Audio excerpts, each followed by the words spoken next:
Hi, Glauco Longi here, and today I want to talk about hierarchy of forms. This is a very important concept in art and oftentimes missed by beginners. The idea here is that we organize by priority or importance our elements or our shapes or our volumes into whatever we are building, either a drawing, a painting, or a sculpture. So you can think as a pyramid. The base is the primary forms. Because it's a very conceptual idea, let's just look at some practical examples. So let's just look at this model that I built a couple weeks ago.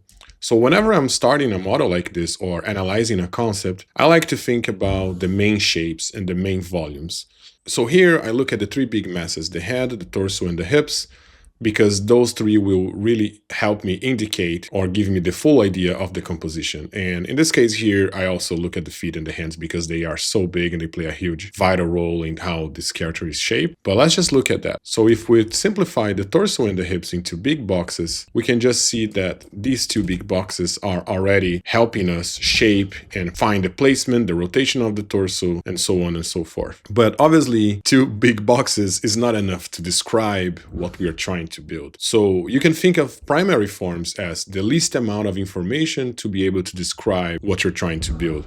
So I built this very simplified version here of what I have in mind when I'm building a character like this or when I'm analyzing a concept like this. I would call the primary forms, and those were the things that I was thinking of when I was building this character. I'm simplifying the whole shoulder structure into just one big mass. I'm thinking about this whole volume of the scapula, back as just one big unity, the rib cage as we saw, like just one big mass below all of these other structures. This oblique area here as just one big mass here, the abs as just one big mass, and so on and so forth, right? So the idea here is you can see how important these primary forms are into really building these characters. So that's where I spend most of my time, making sure these primary forms are giving the clearest readability of the character. So where do we go from here? We can go into something that we usually call secondary forms. Just bear in mind that different schools of thoughts or different people have different definitions of what primary forms, secondary forms, and tertiary forms are. But in a nutshell, they are just tools in our disposal to simplify what we see and to give priority on the composition of the piece or the model. Here on the secondary forms, you can see that I'm actually starting to break the main shapes into smaller forms. And I merge everything together, and now I'm starting to think about, all right, that one big form here, maybe we can break that into these two big forms here, right? So I start to break, so it's still maintaining that original unity of what the primary forms are describing. This is important because we don't want to lose that boldness that comes from the main strong primary forms, the structural presence of those forms. We can continue working and breaking these forms into smaller forms. Here I like to do a lot of cross-hatching to indicate form.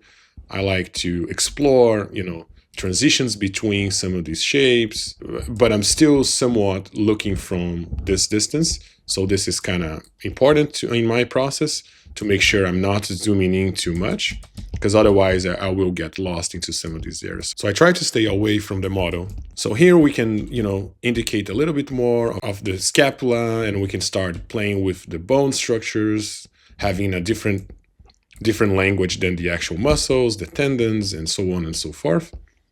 And then from here, we can go into continue refining the secondary forms and start to think about tertiary forms. I like to think about tertiary forms that are very small compared to the primary forms, and they serve a purpose of describing, usually the skin or very thick wrinkles. But again, they are still forms. They are not just textural surface details, which we can cover in a different video. Go here into the next phase where I kind of stop this character. You can see that I'm describing things with much more nuance. So I have very subtle forms describing some of these stretching muscles. You can see that I still have some of the bone structures kind of poking through here.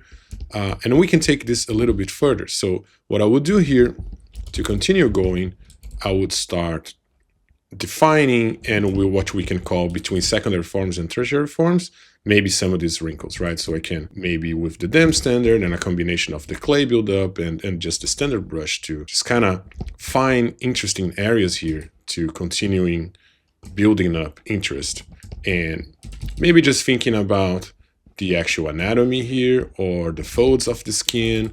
You can think about the skin compressing and stretching and whatnot. And again, I think the main thing here that I want to work with you guys today is just this idea of unity. Because the unity was mainly composed in the primary forms, I still want to maintain that relationship where the primary forms, the secondary forms, and the tertiary forms are built on top of each other.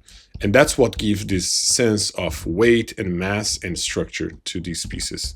I look at sculptures for masters like Bernini, for example. They were able to describe so much without any sort of textural detail. Obviously, for production models, those are very important because game, you are getting into the close-ups, you are describing materials, and those things are taking the models, the sculptures to the next level.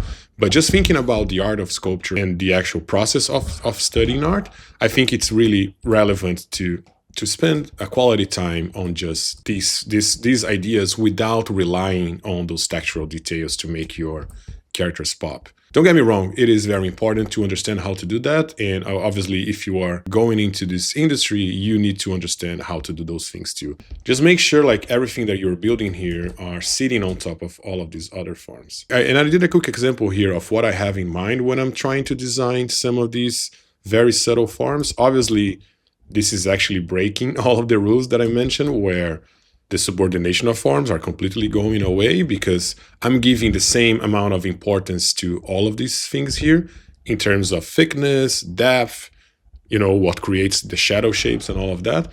This is just to indicate what I have in mind when I'm sculpting something like this. You can see that this image here on the right, I have all of this information here, but some of that is very, very subtle. It's very under the skin. Others are a little bit more poking through, but I have some more of an ebb and flow of information and really thinking about what the viewer is looking at. So navigating between clean areas and more detail areas and so on and so forth. And obviously, this character here is also just a sketch, so it's not anything fully polished or finished or anything like that. But I thought it would be cool to just look into an actual practical example of something that I did recently, that you can actually see that I'm navigating between subtleness and also definition into constructing this character. All right, I hope that helps. Take a look at your own work and see if you can find your primary forms, secondary forms, tertiary forms, and take a look to see if you're following this structure. Thanks for watching, and let me know what kind of content you want to see next. Don't forget to like, subscribe, share this video with a friend, and until next time, cheers.